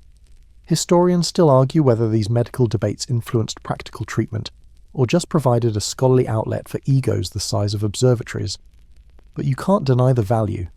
In this room, science breathes beside belief. Theory wrestles with tradition. And somewhere in the noise, healing happens. After the debate, you help clean up spilled ink, crushed herbs, and the remains of what appears to have been a cinnamon loaf used as a metaphor. You find the melancholic man again in the courtyard, sitting quietly beneath the fig tree. You offer him a warm cloth and a smile. "Still remember who you are?" you ask. He nods. "For now." You return to the scholar's chamber and find a scroll left behind, half-written, unfinished. It reads, "The liver stirs the sea, but the mind shapes the shore." You roll it carefully and tuck it into your robe. Later that night, Layla and another apprentice discuss the debate over sweet tea and roasted almonds. You join them, your head buzzing with too many ideas, too many stars. "You did well," she says. "Most apprentices don't get a word in during their first year." "I didn't mean to," you admit. "Even better," she says. You stare up at the stars, wondering if melancholy has ever been studied from their side. Before bed, you're assigned to update the dream records from the debate. You find an entry for the melancholic man. "Dreamed I was a tree. The wind kept asking if I remembered my name." You write below it, in the margin, "Prescribed sunlight," and "gentle company." You return to your mat, exhausted, star-fed, ink-stained, and for once, oddly peaceful. Dawn casts a golden veil over the Bimaristan and you're already awake, barely. A rooster calls somewhere beyond the compound walls, but inside the hospital there's no need for alarms. The moans, murmurs, and the clatter of apprentice feet serve just fine. Today, you're assigned to the public wing, the one nobody wants. These are the charity cases, the commoners, the travellers, the poor who arrive sick, exhausted, and full of stories that no one in the noble wing wants to hear. And as the junior apprentice with the freshest knees and the lowest rank, you're on shift. You enter the hall to a familiar scent: sweat, dried blood, vinegar, and human fatigue. The room is long, filled with simple straw mats and rows of clay jugs. Patients are already stirring. Some pray, some stare. One is reciting poetry to a fig. The supervising physician, a tired man with ink-smudged knuckles, gives you your list. 3 poultices to change, 1 broken arm to rebind, 2 herbal infusions to administer, and a foot bath for a man who claims to be rotting from the toes up. You start with the poultices. The first is crusted and must be soaked before removal. The patient winces and you murmur apologies, though he waves them off. "Better this than the butcher down the road," he says. You smile. Small victories. Next, the broken arm. A young boy with a makeshift splint made from twine and a soup spoon. You gently remove it, clean the skin, and wrap it tightly with linen soaked in willow bark infusion. He asks if he'll be able to climb trees again. "If Saturn permits," you say. He nods solemnly. It's the only answer anyone here believes. Then comes the herbal infusion. Elderly woman. Persistent cough. Her chart says cold lung. Venus in retreat. You bring her warm thyme and honey water. She sips, then whispers, "You look like my grandson. He never visits." You sit beside her longer than you're supposed to. Historians note that Islamic hospitals like this one often prioritised charity care. Physicians treated the rich and poor side by side, though admittedly the quality of linens and attention varied. Still, it was progressive, decades, even centuries ahead of its time in other parts of the world. You don't feel progressive, you feel tired. The man with the rotting toes is complicated. He insists his left foot is cursed. You examine it, cracked, dry, blackened at the heel, infection clearly, probably poor circulation, maybe frostbite, definitely not a celestial curse, but you don't say that. You soak his feet in rose water and salt. You gently scrape away dead skin. He grits his teeth but thanks you after. Your hands are young, but they listen, he says. You scribble that phrase in your notebook. You're collecting them now, odd little gifts from patients. You're about to take a break when you hear shouting at the entrance. A woman bursts in, carrying a child limp in her arms. "Help!" she screams. He drank something. He can't speak. His eyes. A page runs for the apothecary. You're closest. You rush to her, heart racing. The child is pale, breath shallow, lips tinged blue. You check his pulse, fluttery, his eyes unfocused. "What did he drink?" you ask. She holds up a bottle. It's unlabelled, but the smell hits you like a brick wall. Fermented vinegar, maybe with nightshade. Poison, you shout for help. Layla appears beside you, hands already pulling gauze and water. Your mentor isn't far behind. He barks orders. Induce vomiting, charcoal, pulse every minute. If he doesn't wake before Venus sets. He doesn't finish the sentence. You hold the child's hand. You whisper steady words. You rinse his mouth. Layla rubs his chest in small, firm circles. Finally, the child gags, vomits, cries. Just once, but it's a cry. You've never been so relieved to hear pain. The mother sobs. She clutches your wrist and kisses your hand. "Bless you," she says. "Bless your stars." You nod, though your hands are shaking. You step outside and sit under the eaves, eyes closed, just breathing. The smell of nightshade clings to your nostrils. Layla finds you. "You did well." "I didn't know what I was doing." She shrugs. "None of us do, until we have to." You return inside. Another man with stomach cramps needs attention. You diagnose indigestion, prepare peppermint oil, and administer a belly wrap soaked in clove water. He belches, smiles, falls asleep. You clean a bed, mop a spill, change a bandage. A woman hands you a string of beads and says, "For your dreams, so they don't follow you into waking." You tuck them into your satchel. Later, the supervising physician reads your notes. He doesn't say much, but he signs your apprentice scroll with a flourish. That's something. The public ward quiets after noon prayers. You sit on a windowsill with a bowl of dried dates and almonds. You watch the city beyond the walls. Dust rises. Donkeys bray. Children chase one another through the alleys. It's strange. You came here to study medicine. You've memorized star charts and humour systems, applied salves and recited planetary chants. But here, in this ward, with the poor, the tired, the nearly forgotten, you've actually practiced healing. And not once today did you check the stars. You'll do it again tomorrow, but today you just listened and acted and did your best. Sometimes, maybe, that's what the stars want most. It starts with a whisper. A rumour passed from apprentice to nurse to guard to cook. A merchant from the south arrived 2 days ago with a cough. He couldn't stop, and now 2 of his attendants have fallen ill. No one's saying plague. Not yet. But the silence where that word should be is loud enough. You're summoned by your mentor before sunrise. He's not wearing his usual robes. These are dark, coarser. His sleeves are tied up. He hands you a mask, thin linen soaked in vinegar, and doesn't speak until you've covered your face. "New protocol," he mutters. "South wing sealed. No visitors. Only 4 of us allowed in. You're one." You nod. Inside the hospital, everything feels warped, quiet, expectant, like the walls are holding their breath. The south wing has been cordoned off with rope and oilcloth. A brass bowl of smoking camphor sits at the threshold. Someone mutters a prayer as you pass through. The air is already thicker, heavier. The merchant lies in a curtained room, pale as sand. His breath rasps. His hands tremble. His eyes are crusted with something too yellow to be harmless. On the floor near his cot is a bowl streaked with red. You don't need training to know what that means. His chart has no astrology, no dreams, no humours listed. Just 3 words: possible contagion, quarantine. Beside him lies his wife, coughing into a cloth. Her pulse is weak. 2 nurses have been moved to isolation already.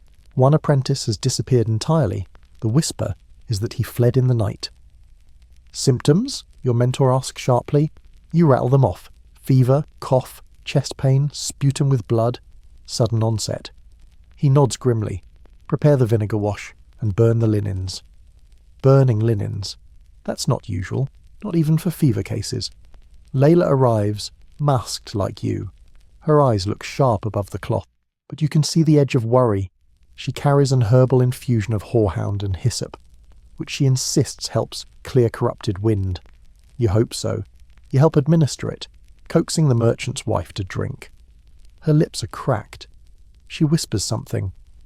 Are we cursed? You shake your head. Just unlucky. Your mentor says nothing. He's already moving to the next patient. A guard now, sweating profusely and mumbling nonsense about a goat made of fire. His pupils are wide. His breath smells of metal. You chart his symptoms, though your hands shake slightly. You try to hide it. Outside the wing, panic spreads faster than any fever. Other apprentices avoid you. They part like water when you pass. A nurse refuses your herbs because she saw you exit the sealed corridor. You're marked now. Even Layla keeps an extra step of distance when you walk. At noon, a meeting is called in the scholars' wing. The head physician, the astrologer, and your mentor speak in hushed tones. You listen from a distance, pretending to dust the windowsill. The stars say nothing, one scholar complains. No comet, no eclipse, no misalignment. If this is celestial, it hides well. Someone else mutters, or it isn't celestial at all. That thought hangs heavy. Historians today recognise that hospitals in the Islamic world responded to outbreaks with a mix of reason and ritual. Quarantine was not unknown. Cleanliness was encouraged. Isolation wards were established long before the word germ ever existed. And yet, mysticism still held its grip. You're ordered to prepare a vapour chamber, a room filled with steam and herbal smoke. The idea is to dispel corrupted air and strengthen healthy lungs. You spend the next hour stoking fires, adding crushed eucalyptus, thyme, and something that smells like pine and mustard. A patient enters. He breathes slowly, deeply. He leaves still coughing, but slightly lighter. Maybe it's working, maybe not. Then it happens. You're called to a child's room, not part of the south wing. You think, it's spreading. She has a mild fever, that's all. But the moment you walk in, her mother screams. You touch the dying ones. You'll kill her. You freeze, hands half raised. Your mentor arrives just in time. He calms the mother, checks the child's pulse, and assures her the fever is common. But as you leave, she spits behind you. Later, Layla brings you a bowl of lentil soup. I don't care what they say, she tells you. If it's illness, it will find us whether we hide or not. You nod, but you still eat facing the wall just in case. At night, the stars shine coldly above the domes. Saturn sits low, Venus fades, Jupiter is hidden behind a cloud. The astrologer says nothing anymore. The merchant dies at midnight. Quietly. No final words, just a shudder and stillness. His wife follows hours later. Their bodies are wrapped tightly, anointed with vinegar and camphor and carried out through the garden gate. A quiet burial. No visitors, no prayers. No one speaks their names again. Your mentor sits beside you as dawn threatens the horizon. He looks older. We'll seal the wing, he says. You ask, is it plague? He shrugs. Or something else. He doesn't say what the else could be. You look at your hands, they're scrubbed raw. But still, they tremble. Will it spread? You ask. He doesn't answer. Instead, he says, you stayed. That matters. Then he walks off. You remain under the fig tree, feeling its roots beneath you, and you try not to dream of coughing. They've sealed the south wing. You watched it happen. Oilcloth nailed over the doorframe, windows shuttered, and a clay sigil pressed into the lintel. A crescent flanked by 2 dots. A quiet warning. Do not enter, and do not speak of what happened within. Inside, 3 more patients remain. Too sick to move, too risky to tend. You ask your mentor, are we abandoning them? He doesn't flinch. We're containing them. You nod, because that's what you're supposed to do, but something inside you recoils. Still, you follow orders. You wash your hands with vinegar and rosewater until your skin flakes. You change into fresh robes. You burn the old ones in the fire pit behind the herb garden, watching the flames eat the cloth as if they're hungry for the story it contains. Layla finds you there. You're quiet, she says. You stare at the fire. We sealed people inside, you whisper. She says nothing for a long time. Then, we've also saved more than we've lost. Don't forget that. She walks away, the scent of wormwood trailing behind her. You're pulled from your thoughts by a new task. There's been a burn injury in the kitchen. A boy, one of the food runners, spilled boiling lentil stew on his leg. The flesh is blistered, raw. You're handed a paste. Aloe, honey, myrrh. You apply it gently while he grits his teeth and recites every herb he knows aloud, like it might protect him. When it's done, he says, "Will the stars punish me for spilling food?" You shake your head. Not unless Mercury was in the pot. He grins, just barely. Later, you're asked to deliver herbs to a visiting healer, an old woman from Basra known for her bone-setting skills and stubborn disregard for charts. You find her sitting on a rug in the sunlit courtyard, grinding mustard seed with a stone that's older than your entire lineage. She glances at you. You're the vinegar boy. Excuse me? You smell like vinegar and moral conflict. Good. That means you're still human. She takes the herbs, sniffs them and grunts. Tell your mentor these are dry. Next time soak them in milk and starlight. You're not sure if she's joking. Probably not. Back in the herb chamber, the talk is hushed and sharp-edged. 2 more cases in Ward 3. They say a nurse is coughing now. I heard the astrologer hasn't left his tower in 2 days. Fear moves like smoke here. Thin, acrid, and impossible to trap. Your mentor summons you again. He looks exhausted. You've done well, he says, but tonight you work alone. Your stomach drops. You'll tend to Ward 8. Half-mad patients. Night shifts only. Less risk of exposure. You nod. Ward 8 is quiet. Mostly. These are patients with what your charts call disrupted souls. They talk to birds. They count backwards. One woman thinks she's a mirror. Another eats only what she steals. A third speaks only in questions. You light their lamps. Change their linens. Leave bowls of broth and don't ask what they do with the spoons. You sit with one old man as he whispers tales of mountains that move and rivers that forget their names. At one point he looks at you with terrifying clarity and says, "Don't let them trap your heart in a chart." You write that down. Halfway through the night you hear a knock. Not on the door, on the window. You step carefully toward it. It's the missing apprentice, the one who vanished during the outbreak. His face is pale, lips cracked, eyes sunken. "I couldn't run far," he whispers. "The stars followed me." You open the window just wide enough to pass him a flask of water and a strip of dried fig. "Don't come in," you say. He nods. "I remember the smell," he says, "of the merchant's last breath. It was sweet." Then he disappears into the dark. You seal the window. You say nothing. By dawn, you've changed 10 bandages, broken up one fistfight between 2 patients arguing over whether Saturn is a liar, and stitched a torn ear after one man tried to listen better through the wall. You report everything. Your mentor listens, then pats your shoulder. "You're becoming useful," he says, is the most praise he's ever given you. In the courtyard, Layla finds you scribbling. "Still writing dreams?" she asks. "Always." She sits beside you. "You heard about the missing apprentice?" You nod. "He's not well." "None of us are," she says. You hand her the strip of paper you wrote in Ward 8. She reads it. "Don't let them trap your heart in a chart." "I like that." You both sit quietly. Above, the stars begin to dim as dawn presses them back into the blue. You've lasted longer than many. You're still unsure of everything, but your hands are steady now. And when another call echoes through the hallway, patient claps in the herbal wing. You don't even hesitate. You run. The herbal wing smells like summer and death, dried petals and sharp vinegars, old blood and new panic. You arrive just in time to see a patient, young, gaunt, eyes wide, collapse beside a row of stacked rosehip jars. She's shaking, not violently, just enough that her bones seem to vibrate. A soft moan escapes her lips, followed by a string of unintelligible words. You kneel beside her and touch her forehead. Burning. Another fever. Another unknown. Layla is already there. She hands you a damp cloth. Chart says she's melancholic, she mutters. But this isn't black bile. You nod. It isn't.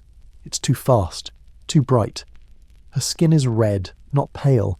Her pulse erratic. You press your hand to her chest. Her heart flutters like a trapped sparrow. What did she eat, you ask? No food since yesterday. What medicines? Just a basil infusion for stomach cramps. You look around. Something isn't right. Then you see it. An open jar on the floor. Crushed poppy, mislabeled as crushed licorice. Layla's face falls. That dose would stop a camel, she says. And it nearly stopped her. You act quickly. Vinegar wash. Sternum pressure. Pulse checks. You chant a steady pattern. Not because you believe it changes the outcome, but because rhythm keeps fear from taking your hands. Her breath slows, stabilizes. The room exhales with her. Later, you sit outside under the fig tree, eyes closed, head resting against the warm stone wall. You hear the fountain, the murmur of prayers, the soft crackle of an apprentice burning dried cedar for spiritual cleansing. Your body aches. Your fingers are blistered. But you're still here. The hospital moves around you like a great humming machine. Patients shuffling through corridors, doctors comparing notes, astrologers mumbling at their star charts, still trying to blame Mercury for that broken leg in Ward 4. You rise. One more patient is waiting. Your mentor catches you in the corridor. He looks at you carefully, as if searching for cracks. You've learned everything I didn't teach you, he says. You nod. You're ready to take a case. You blink. Alone? He smirks. They'll still watch. But yes. You're handed a chart. Mid-30s.